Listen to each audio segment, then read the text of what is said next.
Making only $750 a month is like a college student's allowance. Even students working at bars earn more. Having a low-income wife is embarrassing. Maybe you should get a divorce so our son can find a better wife. After all, he's a great catch.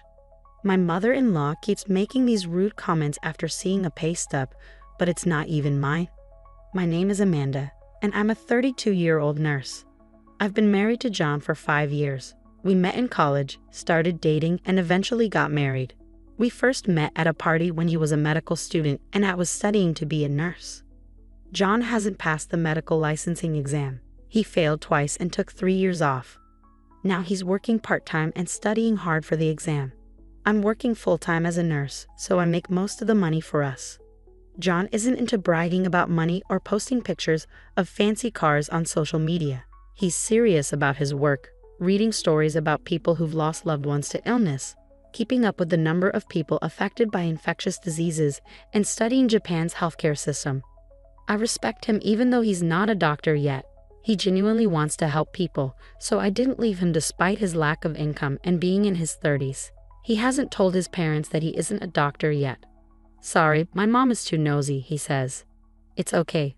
I support you, so you don't have to worry about your parents. Live your life the way you want. This is just temporary.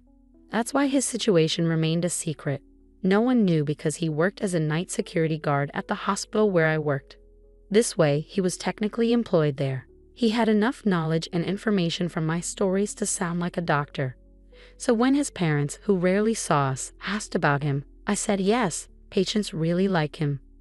I believe that while cruel lies can hurt people, kind lies can sometimes save them. Telling a patient you have 3 months left and there's no chance of recovery is like starting a countdown. It's better to say, you look good today and you ate a lot. That's how people are. On the other hand, my mother-in-law is very different from my serious and honest husband. She has a harsh personality and is a typical overbearing mother-in-law. She looks down on me for being just a nurse married to her son, the doctor. There must have been so many better options, like a beautiful dermatologist. I always apologize and bow my head when she says things like that. I wholeheartedly support my husband in his pursuit of becoming a doctor, but right now, he's just a high school graduate with a lot of medical knowledge working part-time. He's not even a medical intern yet. However, my husband is genuinely grateful, often saying, "Thank you for everything always." So I silently support him. I'm also very busy with my work. Our combined income is barely enough to make ends meet, but it couldn't be helped. I didn't care much about money because I admired Florence Nightingale and wanted to help people. Currently, I'm a nurse in internal medicine, which has the heaviest workload. Wanting more money doesn't even cross my mind. As long as we can live, eat, and stay healthy, that's enough. Isn't that what life is really about? Even though I'm the one supporting my husband's living expenses and tuition, my mother-in-law tells everyone in the neighborhood, my son is a doctor and earns well. If he were a serious doctor, he wouldn't want his mother bragging about his income, whether good or bad. But my mother-in-law doesn't care and only talks about money, money, money. As her son, he has no choice but to silently endure it. She doesn't know that he's actually working as a security guard in uniform at the hospital instead of walking around in a white coat as she brags about. Even if he were walking around in a white coat, it's not something to boast and gossip about. I understand her pride, but she should hold back.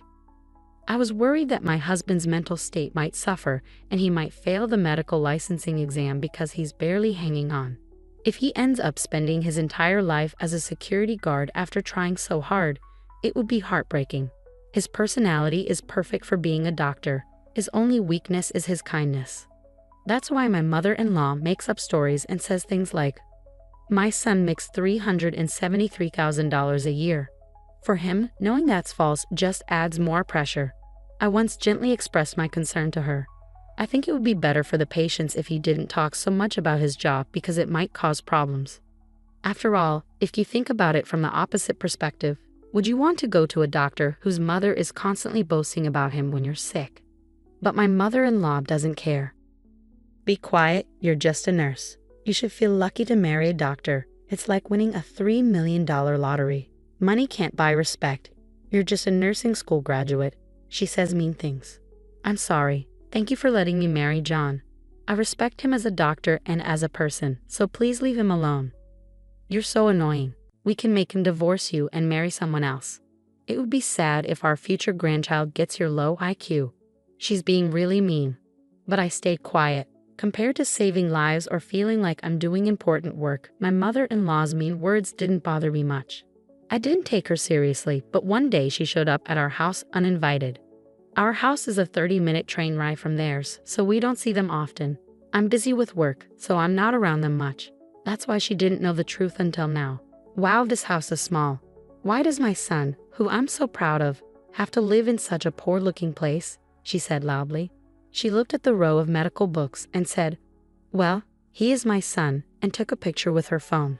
But most of the books were for the national medical exam, so I felt nervous. Since this year's books were there, it might show he's still studying. I tried to stay calm, but my heart was racing. "Mother-in-law, I'm sorry. We're both busy with work, so we haven't had time to find a bigger place, especially recently." I hinted for her to leave. But then she started looking around our house. "What's with these strange dishes? If you're a doctor, you should buy fancy ones." "Yes, I'm sorry. They're from a cheap store." "What? Cheap store?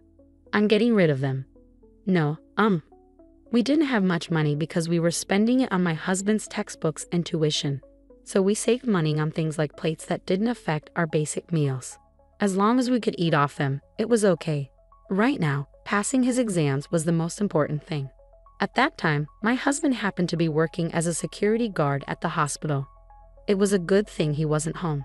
I didn't want him to get upset, so I wanted to get my mother-in-law to leave while he was at work. But she kept going through our stuff. "I'm going to get rid of these clothes that look like something a student would wear. If you're a doctor, you should wear expensive clothes." She threw away my husband's favorite clothes. "And what's this? A cheap watch?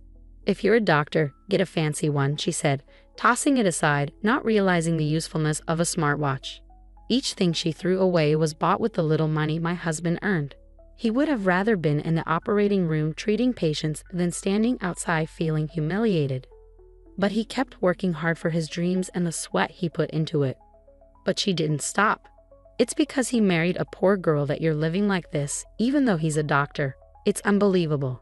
I thought we could go shopping together and maybe you could buy me a bag or something." Her words were really mean. I had to tell her that what she expected from my husband, whether he's a student or not, was different from how we lived. I was a doctor too. I wasn't just after his money. Mother-in-law, he's not that extravagant. We like our life the way it is," I said calmly. But she wouldn't listen. "You're so frustrating. Do you know how hard he worked to get into medical school?" My mother-in-law yelled, getting angrier. She kept searching my house, not stopping at the kitchen but going through every closet, throwing away anything she thought was cheap. Then she started looking through our bills and paperwork. That's when she found the pay stubs. They showed $750.25. Even though my husband's name was on them, she either didn't notice or couldn't read it. She shouted, $750. "What do you mean $750? That's not my son's daily wage. Even anesthesiologists make $750 a day, and you're the wife of a doctor making only $750? Are you not working hard enough, or what?" She started to lose control. "That's why you're so poor. You're just using my son for money. You're barely working as a nurse and tricking a doctor. You're only doing part-time nursing because it sounds good. $750 is nothing, so quit already." That money was earned by him when other doctors passed him by, working hard between his study hours for a very low daily wage. It meant a lot to us. But my mother-in-law wouldn't stop being crazy, and then the worst happened. "You're a poor wife who brings bad luck. Divorce her quickly." Just then, my husband came home from his part-time job. He looked shocked to see his clothes and wash thrown away. He started picking them up silently.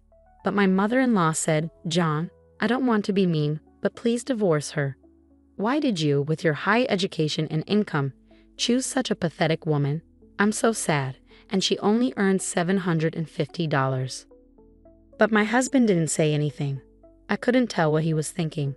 My mother-in-law laughed and said, "I'll bring you the divorce papers. Leave this dusty room and this woman who smells like disinfectant and find a better wife. You're a doctor. You should remarry." Then my husband stood up slowly and said, "Mom, I haven't told you this, but I'm not a doctor yet." "What?" "I'm sorry for not telling you earlier, but I haven't passed the national exam yet. And about that $750. My mother-in-law was so shocked that she looked at me for help. "I don't get it.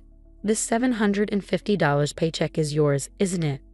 I realized there was no point in hiding it anymore, so I said, "No, it's not mine." My husband added, "That's my salary from my part-time job." "That can't be. You're lying, aren't you?" "I'm not lying. It's true. I'm not a doctor yet.